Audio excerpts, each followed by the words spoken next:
আসন্ন ঈদুল আজহায় ছবি মুক্তির প্রস্তুতি নিচ্ছেন প্রযোজক নির্মাতারা। এরই মধ্যে মুক্তির ঘোষণায় চূড়ান্ত তালিকায় আছে কিছু ছবি। এরই মাঝে যোগ হলো ময়ূরাক্ষী।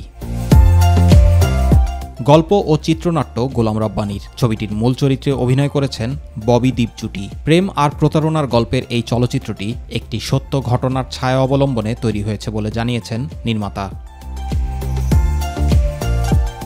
ছবিটির অন্যান্য চরিত্রে অভিনয় করেছেন সাদিয়া মাহি, সুমিত সেনগুপ্ত, ফারজানা ছবি, সমু চৌধুরী সহ আরও অনেকে। সঙ্গীত পরিচালনা করেছেন জাহিদ নীরব এবং গান গেয়েছেন মুহিন খান, কোনাল, পূর্ণতা, তর্ষা, জাহিদ নীরব।